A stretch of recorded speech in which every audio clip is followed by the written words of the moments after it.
Good afternoon, everyone, and welcome to Live at 4 on this Thursday. Harvey Briggs is in today. You're going for a little spin in a car. I can honestly say I'm quite jealous. The perfect car for a day like today, the Mazda Miata. Nice. Top down, sunglasses on. Two-seater convertible. Yes, it's going to be a lot of fun. And it's changed a lot. It's the fourth generation of the Miata. Isn't that what they call a midlife crisis car, kind of?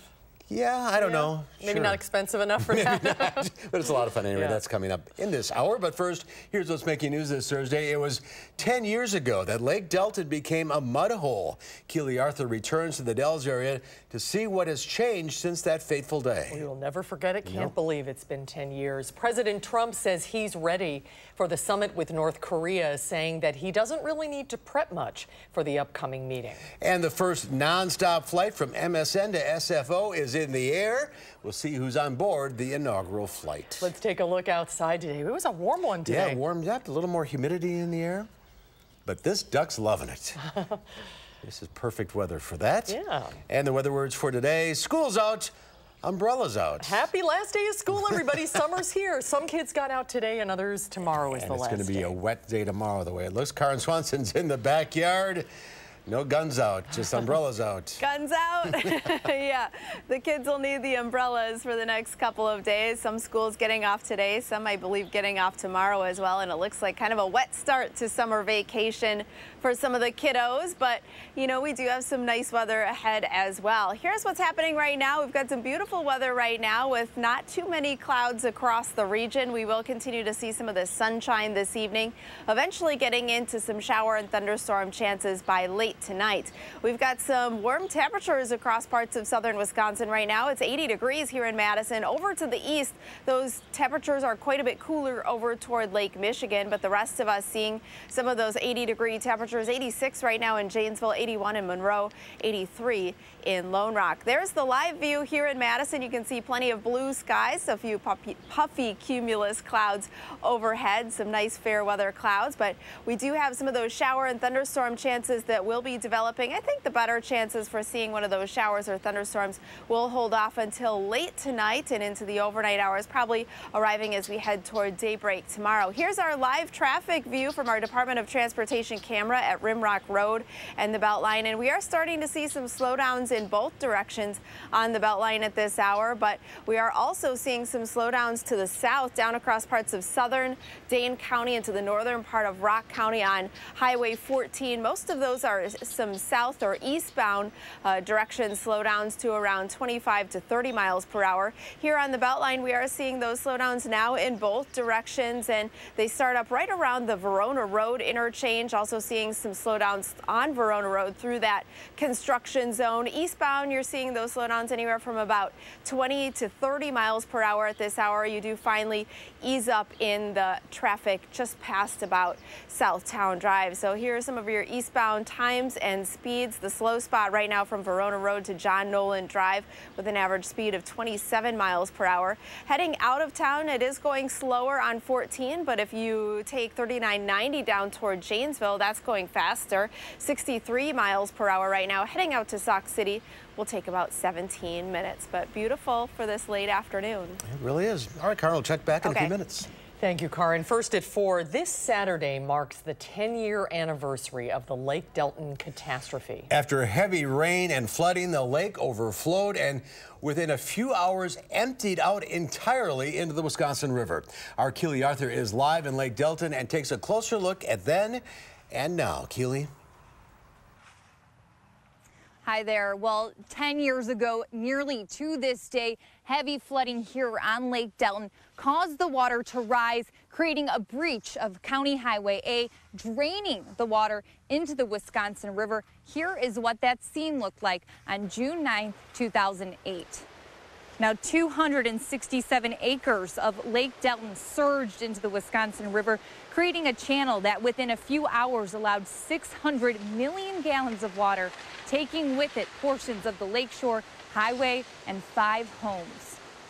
The whole incident was very surreal. Couldn't hardly believe this massive, Grand Canyon-sized, really, hole was happening right here in our beautiful community, and the lake was literally emptying out right before our eyes.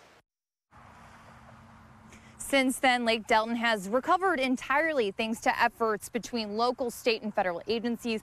Much of it was up and running by a year after the disaster. And a lot of this, though, not forgotten, even though it looks very different. Coming up on News 3 at 5, we're going to hear from people who lived through this day 10 years ago. Back to you. Those pictures are still incredible to watch. And they don't even do it justice. No, they don't. All right, we'll see you at 5. Keely Arthur reporting live from Lake Delton. Thank you, Keely. President Trump is focused on his upcoming summit with North Korean dictator Kim Jong-un. He's hosting Japanese Prime Minister Shinzo Abe at the White House, where the two are discussing what they want to see happen at the Singapore meeting. Mola Lenghi has the details from the White House. President Trump and Japanese Prime Minister Shinzo Abe say they're in agreement. North Korea must end its nuclear program. Japan and U.S. should closely cooperate with each other so that we will be able to see great success for the historic U.S.-North Korea summit. The two met at the Oval Office ahead of next week's summit in Singapore. Japan has concerns about North Korea not living up to any deal President Trump may strike during the meeting. But President Trump says he's ready. I think I'm very well prepared. I don't think I have to prepare very much. It's about attitude. It's about willingness to get things done. President Trump also agreed to take up the issue of abducted Japanese citizens by North Korea during the summit. President Trump and Prime Minister Abe are also talking trade today, where, despite their close personal relationship, the two men don't see eye to eye. Japan is the only major U.S. ally that did not get an exemption from President Trump's tariffs on steel and aluminum. And the Trump administration announced at the end of May it will investigate foreign auto imports to see if they threaten national security. Obviously, we buy a lot of things from Japan, particular automobiles. We'll have to talk about that. Motor vehicles make up about 30% of Japanese exports to the United States. Mola Lenghi, CBS News, the White House. Prime Minister Abe and President Trump will continue the trade talks tomorrow as the two head to Canada for G7 meetings. A 63-year-old woman pardoned yesterday by President Trump is free after serving 2 decades behind bars. Alice Johnson saw the sunrise this morning as a free woman. Johnson was serving a life sentence without parole for being part of a cocaine trafficking ring. She arrived home in Memphis last night, where her extended family was waiting. President Trump tweeted this morning, "Good luck to Alice Johnson. Have a wonderful life." This was her message on CBS this morning. I would tell President Trump, thank you so much, that I am going to be that one that is going to make you so proud. Johnson's release was set in motion by reality star Kim Kardashian West. She made her appeal to President Trump last week. The semi-truck driver accused of crashing into a school bus filled with middle school students was back in Columbia County Court today. Wayne Murphy will remain held in jail on $35,000 cash bond, facing 10 charges of second-degree reckless injury and injury by intoxicated use of a vehicle. His initial hearing was rescheduled for next month after concerns from attorneys about only receiving a criminal complaint Wednesday afternoon. Those court documents said that Murphy seemed, quote, unconcerned about the injured children following the crash on May 23rd. U.S. government workers in southern China are being evacuated following reports of strange health issues. The State Department is not saying exactly how many U.S. government workers have been evacuated from their apartments in Guangzhou, China, and sent back to the U.S. for further examinations. They worked in the U.S. consulate. Their symptoms include dizziness, headaches, and inability to concentrate. Obviously, the State Department is concerned about the health and safety of its diplomats. Last month, the State Department confirmed an employee in southern China suffered a mild traumatic brain injury. The symptoms appear to be similar to the possible sonic attacks on U.S. diplomats in Cuba in 2016. The Centers for Disease Control is calling suicide a national public health problem. New research shows suicides are on the rise in almost every state across the country. In 2016, nearly 45,000 people took their lives. More than half did not have a known mental health diagnosis. Signs and symptoms to look for include isolation, agitation, anger, alcohol or drug use, and changes in sleep patterns. You're worried about a loved one. How do you begin that conversation? Be quite direct and say, I'm concerned about you. Here's what I've noticed. And if they're expressing feelings of hopelessness, I would encourage anyone to ask the question, when it gets that way for you, do you ever think of ending your life? And just like that, that will open up a space where they can talk about what's really going on. Anyone in crisis can call the National Suicide Prevention Hotline at 800-273-TALK or text TALK to 741-741. Within the last half hour, the first nonstop flight from Madison to San Francisco took off. An important flight for Madison's technology businesses. Eric Franke has more from the newsroom. Eric? Well, Mark and Susan, actually says a lot about Madison's potential as a city of technology to land this nonstop flight. As we mentioned yesterday, it is the smallest city this side of the Mississippi to have a nonstop to San Francisco, and this was takeoff. Flight 5780, this is an Embraer 175, left actually a little early today at 3:24. Flight time, 4 hours, 18 minutes. Cruising altitude, 34,000 feet. Right now, the flight over northern Iowa expected to land about 33 minutes early. Now, this is something really that local business leaders had been pushing as far back as 12 years ago.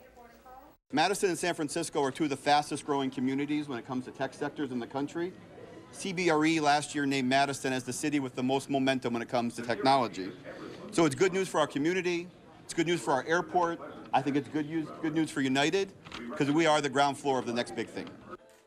That's Chamber President Zach Brannon, and he's among those on board right now. He's set to attend a conference with Zendesk tomorrow, which is a tech company with offices in both San Francisco and Madison. Now, the round-trip flights right now, they're pricing out about $730 for the rest of the summer. Obviously, that'll fluctuate. Return nonstops actually start tomorrow morning. 8:30 departure Pacific time out of San Francisco, landing in Madison just before 3 o'clock Central. Mark and Susan? All right, exciting Pretty news. exciting, yeah. All right, Eric, thank you. You bet. Still to come tonight at 4, are you thinking about retirement and hoping to depend on your Social Security benefits? Well, there's troubling news about the future of the Social Security system. That's when Live at 4 continues.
Welcome back. There are new warnings tonight about the future of Social Security. As some 10,000 baby boomers become eligible for those benefits every day, the chief actuary from the Social Security Administration testified before Congress today that the payout exceeds the revenue collected by Social Security for the first time since 1982.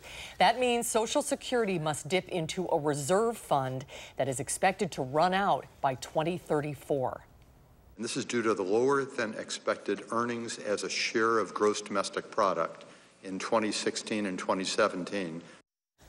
Without enough payroll taxes coming in, future Social Security benefits could drop by 21% if the reserve runs out. Financial experts say the big takeaway from this is that everyone should be striving for long-term savings. Workers should aim to put away at least 10% and take advantage of any retirement help like company 401ks and matches. So all those darn baby boomers like me. Stocks were mixed on Wall Street. The Dow Industrials gained 95 points, closing at 25,241. The NASDAQ Composite Index lost 54. The S&P 500 gave up almost 2. Well, it is almost the weekend in the 608. Emmy Fink is here with a look at what's going on around town this weekend. Hi, Emmy. Good to see you guys. Summer is here. It's festival season. It sure is. And I think I need to work more than 2 days a week to save some money for Social Security. That's what I think. We'll do this segment every other day. All right. I like that. We're gonna get you so filled with entertainment, you're not gonna know what to do. That is scary news. It really is. All right, better news. Here's some better news. It's the sweet taste of summer all week in Madison. So let's get right to it. The Isthmus Jazz Fest. It's been going on all week. It continues this weekend at various locations. So tonight there's actually going to be jazz films playing from the 1940s. That'll be shown at the Sequoia Library. Friday night in the 100 to 400 block of State Street, several jazz ensembles will be playing there. Check out Lisa Link Peach Park, Overture Center Lobby, and the Wisconsin Historical Museum, just to name a few. And then there's a jazz concert for kids Saturday morning at the Children's Museum, and then high school and college students will perform Saturday night at the Memorial Union Terrace. They really do it up well. Oh, yeah. And speaking of the Children's Museum? Yeah, you can just head there for Summer Palooza on Saturday and check it out with the kids from 10 until 4. Bring the whole family. It's live jazz music, a drum line, circus, community parade around the Capitol Square. How fun for them. And then inside the museum, you can actually sharpen your Lego skills and see a magic show. And it's actually free for people who are not members. So that's so great. If you've never gone, or if it's, it's a pricey thing, go this Saturday. It's a great space. There is an East Side celebration this weekend. We're hoping for good weather, right? It's going to be good weather, right? I don't know. Maybe. Don't ask us. You haven't had a weather report yet? What time is it? Ask Karen. The Marquette Waterfront Festival takes over Yahara River Park. So 2 stages for 19 bands, local and touring bands, a dandelion dash for kids on Saturday morning, and then the Fool's Flotilla for paddlers, canoes, kayaks, everything from Tenney Park to the Yahara River. That goes on Sunday morning. How fun. Yeah. Sunday looks pretty good. Saturday's a little iffy, but... Yeah, so, pick and choose. This is kind of sad, this one. It is sad. Usually birthday celebrations are really happy, but this one's pretty sad. So the Frequency is throwing quite the birthday bash to celebrate 10 years of contributing to Madison's music scene. And we're grateful for that because at the end of June, the small little club just off the square closes its doors for good. So Friday night, expect progressive metal music. Saturday is going to be some hard rock and some country, and then some pop punk to finish off Saturday night. Both nights start at 7:30. Hey, 10 years, it's a good run. Yeah, it's a good run. Kind of the end of an era. Yeah. It is, it is. Hopefully something fun goes in there and it can still be a place for music. All right, how about musical theater? We have 2 great options for this. So Four Seasons Theater brings us 1776 at Wisconsin Union Theater. It follows founders, of course, John Adams, Ben Franklin, and Thomas Jefferson in Philadelphia as they declare independence from Great Britain. That plays Friday through Sunday. And then you can hop over to the Bartow, which is playing Temps the Musical, where a group of workers go against their union-busting bosses and elected politicians. And it plays the next 3 weekends, and that's part of Bartow's 20th anniversary. So big happy birthday to Bartow and Frequency, and get out and go enjoy some Lots fun. going on. Yeah, every thank weekend. you. Thanks, you guys. You guys too. Get this month's Madison Magazine for all the best in the Madison area. When we come back, another weekend event is taking place at the Henry Vilas Zoo on Saturday night. We'll preview Take Flight at the zoo coming up after Karen's forecast.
Take a look at this. Skydivers call this a double backfly wingsuit surf dock. Really? That's specific. Only a handful of skydivers can pull it off, and Risho Healy decided to perform this stunt for his 1700 skydive. He's connected by only his feet to two wingsurfers who have to match their vertical fall rates and speed so that all men can fly together. And if that wasn't for the third wingsurfer behind the camera, we'd never get to see this phenomenal feat. It doesn't even look like they're moving. Isn't that cool? Isn't that incredible? Yeah, that really is. I can't imagine falling backwards like that toward the earth. You know, it's one thing if you're falling forwards and you can see where you're going, but something I'll never do. It's Thursday, June 7th. It's National Moonshine Day. White Lightning, Hooch, Tennessee White Whiskey. It's a high-proof distilled spirit, generally produced illegally. At night, by the light of the moon. Yes, moonshining. It is National VCR Day today. Sony's first Betamax went on sale on this date in 1970. You have any old of the VCR tapes? Yes, I do. I do have the tapes, but my brother took my machine. So you'll never get to see them again. There are 10 billion videotapes that remain filled with recorded memories. You've got to move those memories to a DVD or a private online cloud because you'll miss them. Machines are going away. Right. They crumble eventually, don't they? Do, yeah. I need to do some of that with some of my old ones. And perhaps one of the best days of the year, it's National Chocolate Ice Cream Day. It's the second most popular flavor after vanilla. And the first recipes for chocolate ice cream were published in Naples, Italy in, 1693. Isn't that something? It's a perfect So would it be gelato then? Chocolate gelato if it was in Italy? Yeah, perhaps. Here you go, Karen. Hand me your dish. Our freezer's Fling not it very... in there. I was just going to say, has this been on the weather patio? Because it's awfully soft. This is in the freezer in the lunchroom. It's a perfect day for it, though, today. It's not that soft. You just have high-powered scooping muscles. Right, guns, right. A lot of experience scooping ice cream over here. Yeah, exactly. I love ice cream. Oh, yeah. It's perfect for a day like today. Yeah, we've got the heat and humidity today. We'll lose some of that tomorrow, but we do have some shower and thunderstorm chances ahead. We'll talk about that forecast next.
We had some beautiful weather here today, but there was quite a bit of rain across parts of Oklahoma early this morning, causing some dangerous flooding conditions. There were some emergency crews in Oklahoma City that were forced to close some roads and some intersections. That person obviously driving through some of the flooded waters, which is not a good idea. As the National Weather Service always says, you want to turn around so you don't have to risk the chances of drowning. And you can see just how much rain they received. Our maps show some of the precipitation estimates from early this morning. These are the 24-hour precip estimates. You can see that band right through the central sections of Oklahoma, with some areas checking in with 4+ inches of rain. Back to the west, it was drier, and that's where some of the significant drought conditions are taking place right now. So they could have almost used some of that additional rain back into parts of western Oklahoma. But here we didn't have the rain. There are some showers and thunderstorms on the map, though. Those are down to our south and also off to our west. We'll get into some of those chances by very late tonight and into the day tomorrow. As far as the severe weather outlook, it does stay off to our west for tonight. Tomorrow it nudges a bit closer, but does stay down along where the nearly stationary frontal boundary will be located. This is also the anniversary of the Barneveld tornado. It actually occurred very late tonight into the very early morning hours of June 8th. So this is the 34th anniversary.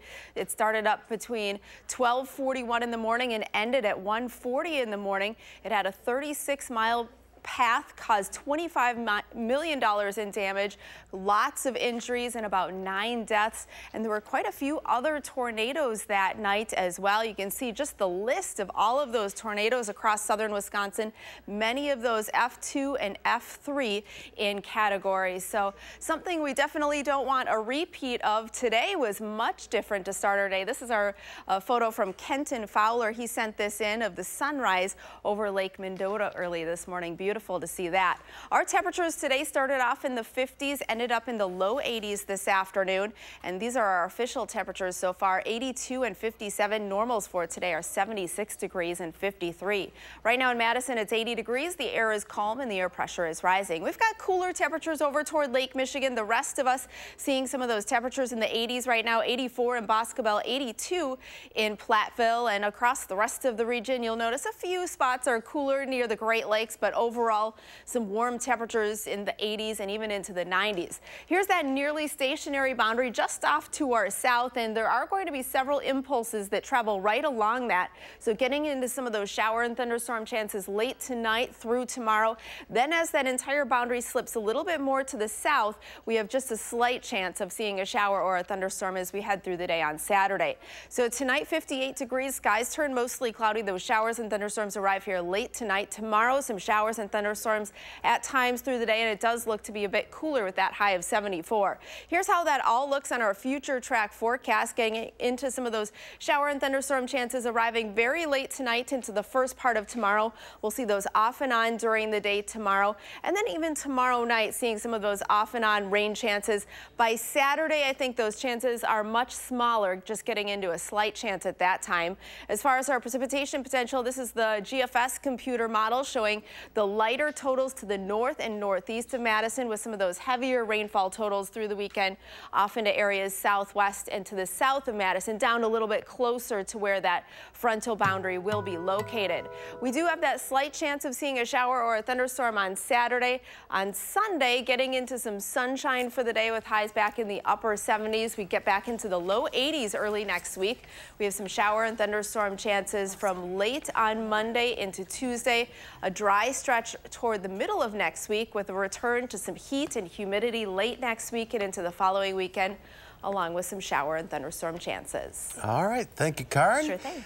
Well, this weekend you can make a reservation for conservation. The Henry Vilas Zoo's annual Rendezvous event is Saturday night, and this year guests will take flight at the zoo.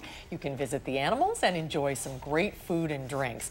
Allison Prangy is the president of the Henry Vilas Park Zoological Society, and Lily Bickers is the event chair. Welcome. Good to see both of you. Thanks for having us. Great to be here. So Lily, let's start with you. Tell us about this event and what is the take flight part? Yep. So this this year, this is our 3rd year of having the event, which helps support everything that we do for the zoo and the care of our animals. And this year we decided to focus on our aviary, so our bird population at the zoo, which some people don't necessarily know how many different varieties of birds we have. So that's just kind of our theme. But this year we have over 25 restaurants, including Gray's, Craft, Heritage, the Chocolate Shop. We have Barmadillo, who is going to be doing craft signature cocktails again this year, along with New Glarus Brewery that's going to come in, and other non-alcoholic options. And people are going to be able to roam around the zoo. It is 21 and over. And just really enjoy themselves and listen to some music, have some amazing once-in-a-lifetime auction items, including going out on a shark expedition where you tag sharks for the O-Search Research Project. Wow. Chris Fisher. We also have a VIP you guys behind actually, the scenes. sorry to interrupt, but you guys actually had him on when he was here in February. That's right. Yeah, absolutely. So it's going to be just an amazing experience. Also, VIP behind the scenes at the Bronx Zoo, which currently has a show on the Animal Planet, including some VIP at SeaWorld, and then, of course, all of our unique animal experiences that people can participate and auction off. And Alice, it's kind of fun because the zoo usually closes at 5 o'clock. To see the zoo at night and how the animals, you know, interact with the darkness? Yeah, it's fun, and luckily it's getting later in the year, or later in summer, so we have a lot of daylight to work with. But it is, and it's a really good opportunity to see the zoo without a major crowd. As you guys know, on a busy summer day in Madison, it's great that we have such tremendous support, but it's fun for adults to be there on their own. Well, a lot of people may take for granted the fact that the zoo is free. We have this incredible zoo in our community, and it doesn't cost anything, so you do need our support, right? We do, and a free zoo isn't free to operate, and we're so grateful to have Lily and so many other volunteer leaders that help the zoo do what we do every day, because we serve 825,000 guests a year, and we need help, and we are so lucky and blessed to be in this community because people really do help us, and they support everything we do. And there's been so many improvements. I mean, people have been so generous. We've been very lucky, and in fact, as you guys probably know, one of our Arctic Passage was recognized as one of the top 10 exhibits in the country.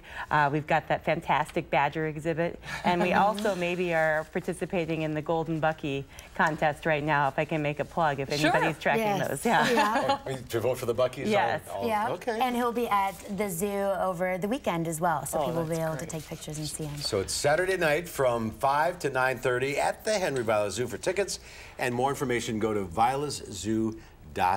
It sounds like a great evening all around. Great. Thank you so much, and we so appreciate your support. Yeah, you bet. Happy summer. Yes, thank you. Woo. Well, there's more at 4. The number of middle school kids vaping is skyrocketing. And now some fellow students are doing something to curb those numbers. Teenagers want to warn middle school students about the dangers of vaping. I'm Meg Oliver in Pleasantville, New York. We'll show you how they're taking matters into their own hands.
Speaking of the Henry Vila Zoo, this is a shot from our zoo cam. Looking somewhere. Oh, it's the prairie we're looking at on this. Everyone's taking a siesta this afternoon. Kind of warm and humid out there, so not a lot of activity. Well, there's an epidemic sweeping across the country among high school students. The number of kids trying vaping has shot up tremendously. Meg Oliver reports from New York on a community program believed to be the first of its kind tackling a widespread problem. How many of you think that vaping is bad for you? Sandwiched between lunch and language arts, health educator Amy Rosenfeld has one period to hammer home the dangers of vaping. They're not just water vapor. They contain at least 42 chemicals that we know so far. This program by Northern Westchester Hospital is one of the first in the country to teach middle and high school students about e-cigarettes. Are you hoping to scare them a little bit? We definitely are hoping to scare them a little bit. Amy and her team are finding many students don't realize that 99% of vaping products contain nicotine, which is detrimental for a developing brain. They're a generation of guinea pigs. By using these devices, they could become a generation of addicts. Many e-cigarettes come in a rainbow of flavors, making them popular among teens. Gummy bear and mango. Some are so small, students can easily hide them. 18-year-old Michael Maitland was so disturbed by the vaping trend at his high school, he recommended his local hospital address the problem. Do you think a lot of them are addicted? I think a lot of them are addicted. I mean, people have to leave class to go vape in school in the bathrooms. Students say the lessons definitely left a lasting impression. It made me shocked because the chemicals that was in it, and it is really surprising. It never really occurred to me before that some people were using us as the test generation to see what could happen to us in the long term. A generation this program hopes to reach before they experiment. Meg Oliver, CBS News, Pleasantville, New York. The program also conducts sessions for parents so that they can learn about e-cigarettes. There's a lot of questions about them still. Yeah, there are a lot of chemicals in there that, it's not good. Either any of it. Right. Smoking, chew e-cigarettes. Don't do it, kids. When we come back, it's the perfect summer car. Mark and Harvey are going to go behind the wheel in the Mazda Miata top-down. Look at you two. When Live at 4 continues. We look a lot cooler than we are.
Your first alert traffic is continuing to see some of those slowdowns on the Beltline, both in the eastbound and westbound directions. You can see that slow moving here at Rimrock Road and the Beltline, both eastbound and westbound. And here's what it looks like on the maps at this hour. We do have some of those slowdowns not only on the Beltline, but also through some of the downtown areas, through the Isthmus, also southbound on 51. Here on the Beltline is where we're seeing those slowdowns to around 15 to almost 30 miles per hour in some spots. So here are some of your drive times and speeds. Eastbound Verona Road over toward John Nolan Drive, an average speed of only 18 miles per hour right now. Back in that westbound direction, picking up the pace ever so slightly to around 25 miles per hour. That's your first alert traffic. All right, thank you, Karin. Speaking of driving, just park it anywhere, bud. A hotel valet has a little explaining to do after the luxury car he was parking ended up underneath another parked car outside of a hotel in Sydney. He drove the convertible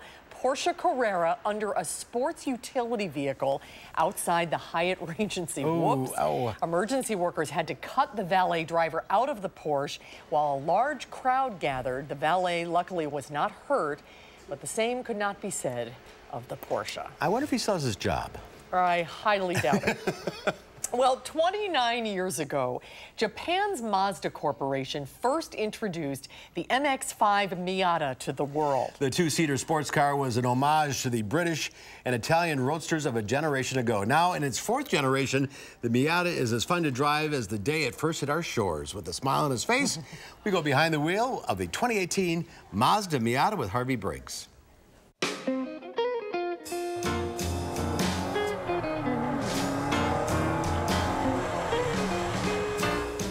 We have the ultimate summer car, the 2018 Mazda MX-5 Miata. Call it pure driving bliss. This little roadster is for people who love to drive. So this is just pure driving fun. That's it. This is a smile machine. You put the top down, you put the shift lever in first gear, and off you go. And any troubles you have, they're a couple hundred yards back there. And it's a good thing to leave your troubles behind you because there isn't much room for them inside the MX-5 Miata. There's a little storage cubby between the seats, that's the glove box, and there's room for a couple of overnight bags in the trunk. But you know what? That's not the point. It's a great, simple, fun car. This is really the spiritual successor to the MGB or the Triumph TR6 or those types of cars. It very much was patterned originally off of those British roadsters. This is a stone reliable sports car. So you can put it away every winter, bring it out every spring, and it'll fire right up with, you know, with the fuel injection and everything. There's very little tuning to do. It's just a great, easy to own, easy to drive, really fun to drive little car. A fun to drive little sports car, and dare we say practical as well? Practical from a standpoint of really good mileage. You know, we're talking 26 city, 33 on the highway. It's practical from the standpoint that it's really reliable. You don't have to worry about this car. It's not finicky like the old British or Italian convertibles were. And it's practical in that you can get two people in here. I fit in this car, and there's plenty of headroom, even with the top up. Oh yes, the top. Into each sports car's life, some rain will fall, and our 2018 has the new available dark cherry soft top. If you get caught in the rain, here's the beauty of this. I want to show you this. You do this, and you do that. That's it. And that's it. This top is locked and ready to go. And that's part of the charm of this two-seater, its simplicity. Even though our middle-of-the-line club trim comes with a ton of safety equipment, a 7-inch info nav screen. We also on this car have the BBS Brembo Recaro seat package, so you've got special wheels, special brakes, these really nicely bolstered sports seats. This has the 9-speaker audio system in it, which has 2 speakers in your headrest. I was going to say, how are you going to fit 9 speakers in this car? And with all of that, we are pushing $35,000. Though a base Miata, they call it Sport, starts at $25,200. Both mechanically identical with the same 155 horsepower engine, which Harvey thinks is just the right amount of power to push this 2,300-pound roadster through curves or cruising down the highway. And it's hard not to drive this car and have fun. It doesn't matter where you're driving or what you're doing in it, as long as the sun is shining and the top is down, you know. No worries. That's right, it's summer, Mark. Let's put the top down and enjoy ourselves.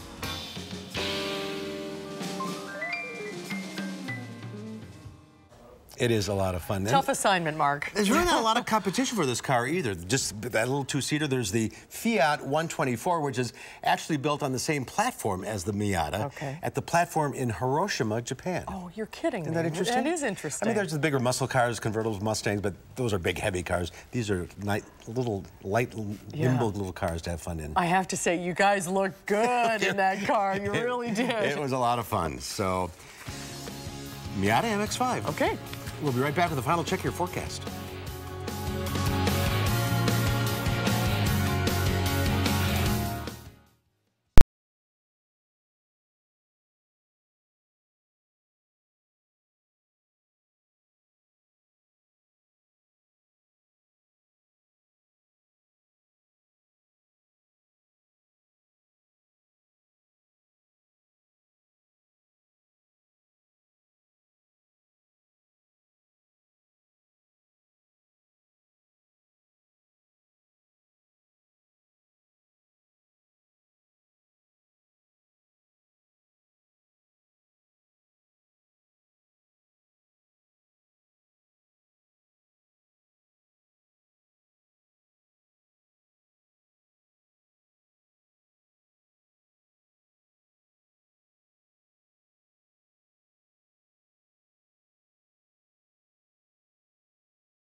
Kind of warm out there. It is. It's a warm and kind of sticky evening out there, but enjoy it because we do have some thunderstorm chances coming up for tomorrow. We do have some sunshine still here across the Madison area, kind of a nice view late this afternoon. We'll see some partly cloudy skies this evening. Temperatures falling from about 80 degrees down into the middle 60s by late evening. We're in the upper 50s by early tomorrow with highs in the 70s. We'll see some off and on showers and thunderstorms tomorrow. Not an all-day rain start to finish, but do be aware we'll have those at times. Grab your umbrella. Yeah. All right. Thank you, Karen. You're welcome. We'll be right back.